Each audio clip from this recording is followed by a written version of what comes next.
Hey there, how's it going? I hope you're doing great. I'm your storyteller and I'm here to take you deep into some chilling horror tales, straight from the dark side of roommates. Before we get started, make sure you subscribe to the channel and smash that like button. I'd love to know where you're watching from and what time it is for you right now, so drop it in the comments.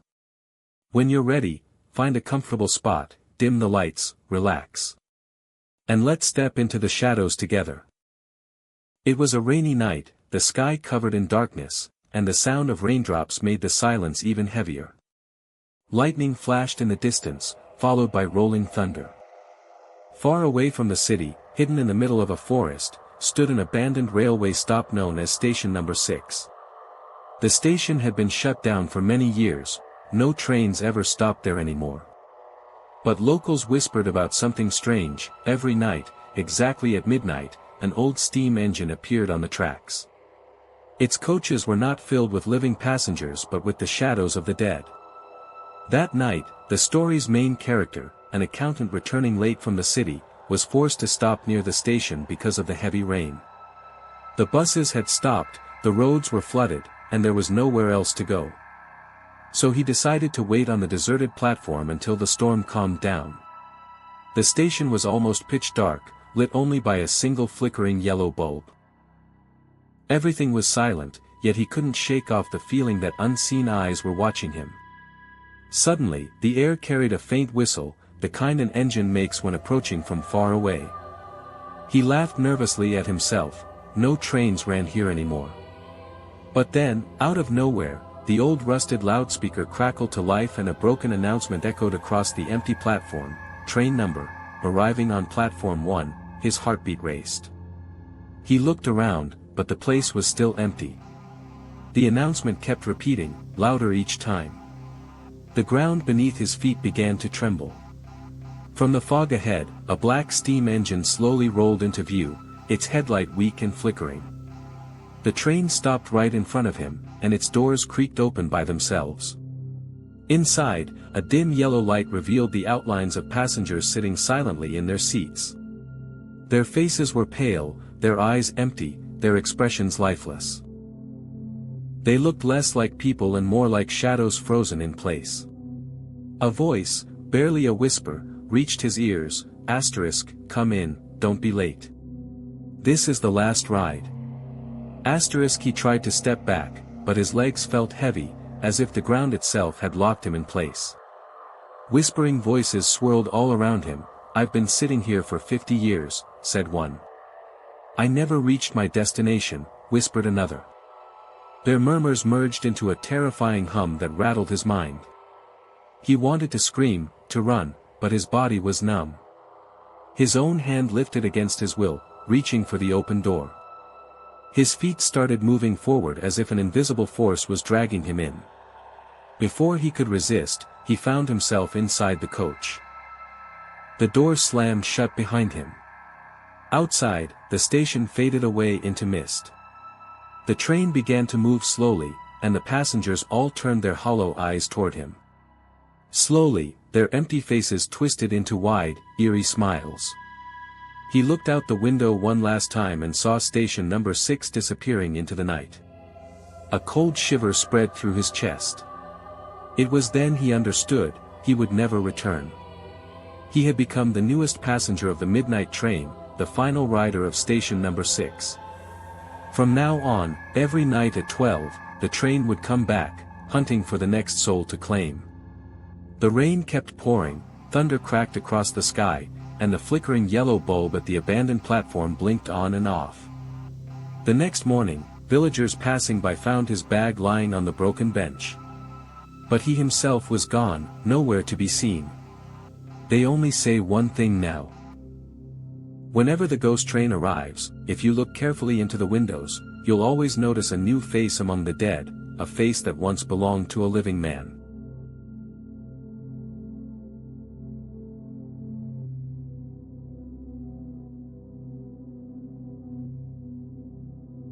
In the quiet town of Ashwood, deep in the countryside of the USA, there stood a mansion no one dared to enter. Locals whispered that the Harrington family, once wealthy and powerful, had vanished mysteriously one night in 1923. Since then, the mansion was abandoned, and whoever tried to stay inside never returned the same. A group of 4 college friends, David, Emily, Sarah, and Michael, decided to test the legend for themselves.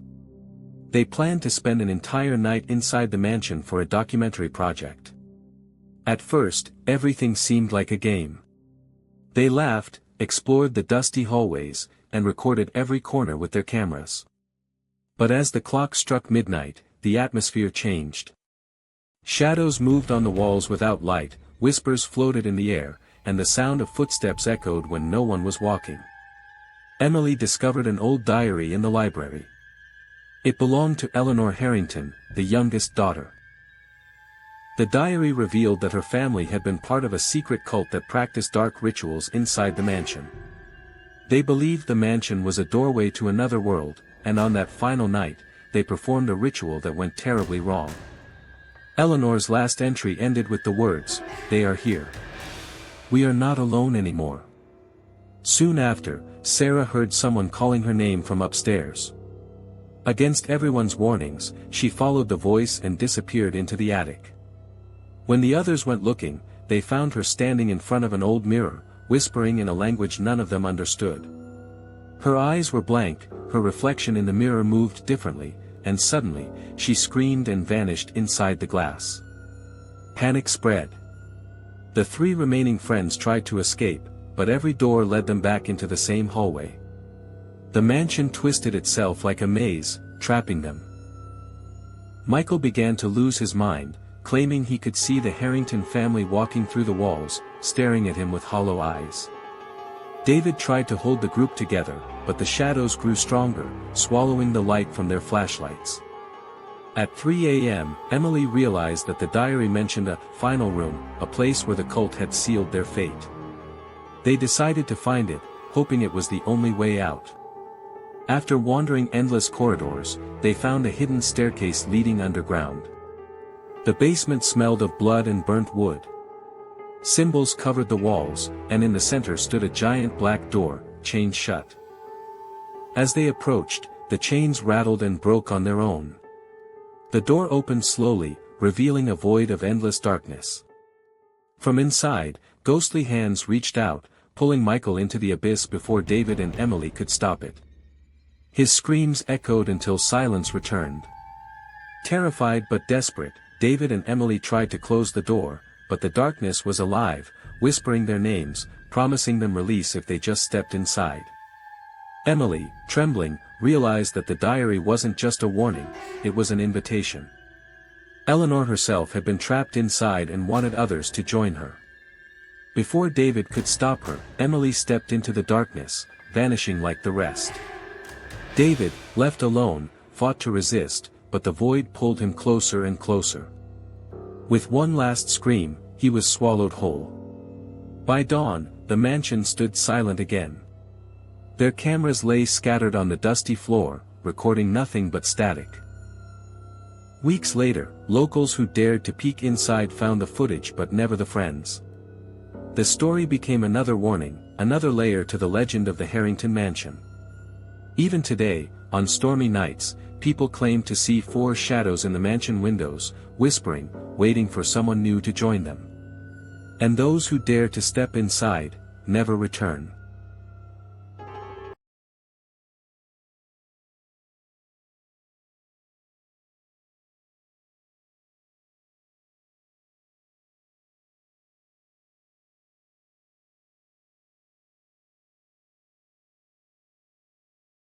Emily had been living in her small apartment in Chicago for almost a year.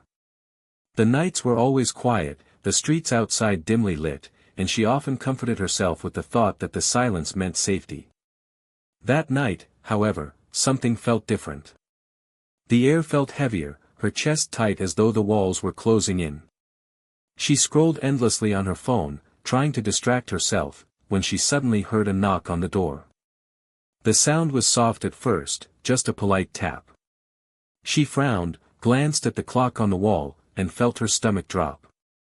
It was exactly 2:47 a.m. Nobody she knew would visit her this late. Her friends lived across the city, and she didn't have neighbors who cared enough to knock in the middle of the night. She got up slowly, her bare feet cold on the wooden floor. "Who is it?" she called out, her voice trembling slightly. No answer. The silence stretched on. She convinced herself it must be a mistake, maybe someone drunk or confused, and walked back toward her couch. But then the knock came again, this time harder, sharper, and more deliberate. Emily's throat dried.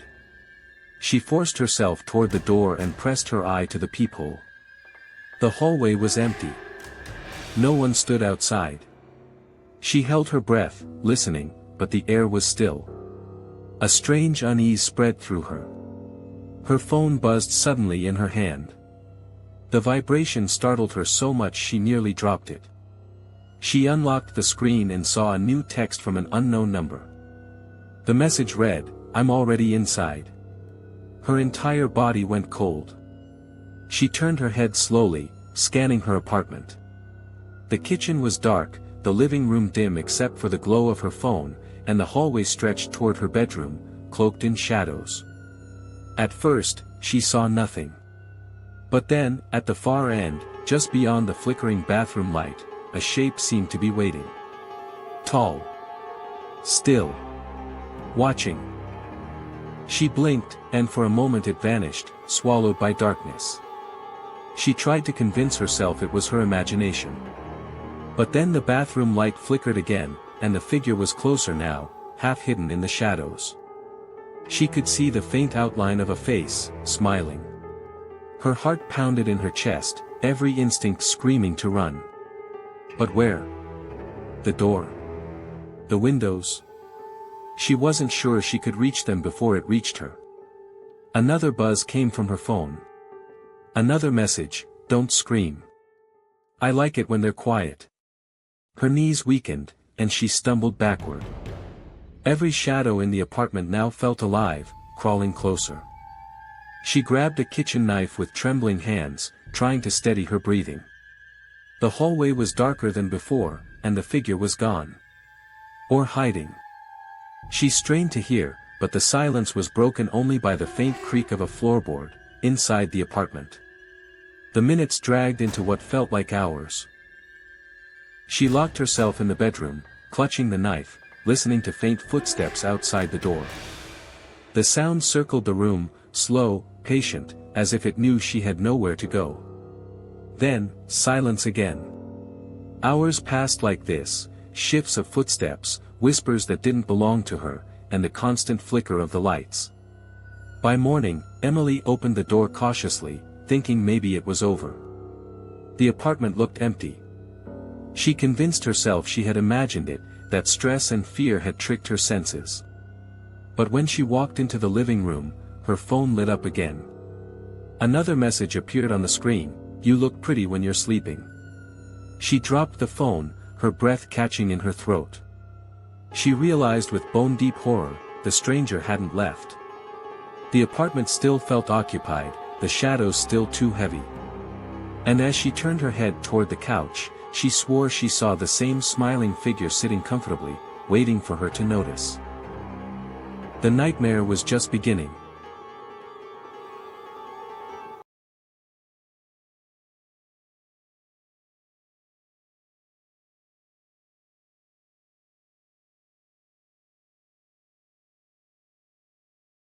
In a small American town named Ravenshade, deep in the heart of Vermont, there stood an old library, almost forgotten by time. Locals whispered that this library was cursed because everyone who entered at night never returned. The building was huge, with Gothic windows, towering shelves, and walls covered in dust. It looked harmless in the daylight, but when darkness came, the whole place breathed like a living creature. People said that inside, shadows had minds of their own and books whispered names of the dead. One evening, a group of 5 young people, Lucas, Anna, Brian, Rachel, and Ethan, dared each other to explore it. They laughed on the way in, armed with flashlights, recording devices, and the courage of youth. But once inside, the silence grew heavy. The floorboards creaked as if warning them. Rachel swore she heard pages turning in an empty corner. Anna saw a black figure vanish between the shelves. Lucas tried to brush it off, but even his hands shook. The deeper they went, the stranger it became. Books fell without anyone touching them. Old portraits on the walls seemed to follow them with shifting eyes. In the main hall, they discovered a locked section labeled Forbidden Archives. Against their better judgment, Ethan forced it open. Inside were books bound in human-like skin, covered in strange writings. When Brian touched one, his flashlight went out, and whispers filled the room, hundreds of voices speaking at once. Suddenly, the books began opening on their own, releasing black smoke that formed shapes, figures of lost souls, crawling out of the pages. The friends tried to escape, but the hallways had changed, the doors they entered through were gone. Rachel screamed as an invisible hand pulled her into a book, her body vanishing into ink. Lucas dragged Anna, but his own reflection in the library window stepped out of the glass and grabbed him. Only Ethan and Brian were left. They found stairs leading to a basement, hoping for an exit. But the basement was worse, filled with hundreds of chairs and skeletons still sitting as though waiting for a lecture. In the center, a giant black book lay on a pedestal. It began to open slowly, and the sound was like thunder. From its pages rose a faceless librarian, a towering figure in robes who held chains made of shadows. The librarian spoke without a mouth. "You opened what was never meant to be opened. Now you must serve." Chains wrapped around Brian's arms, dragging him into the dark. Ethan ran, screaming, back upstairs, but every door led him back into the same hall. Finally, the librarian's voice filled the building, "You are already written inside my book." Ethan looked at his hand and saw words forming on his skin, telling the story of his own death. He collapsed, swallowed by darkness. The next morning, the library stood still, quiet as always. But on the shelves of the Forbidden Archives, 5 new books appeared, each with the names of Lucas, Anna, Brian, Rachel, and Ethan carved on their covers. No one saw the group again, but at night, if someone walked near the library, they swore they heard cries from the inside and books whispering, calling for the next reader. If you enjoyed this story, don't forget to subscribe our channel, give a like and share it with others who love suspense and thrill. And most importantly, turn on the notification bell so you never miss our next chilling tale. Your support means everything.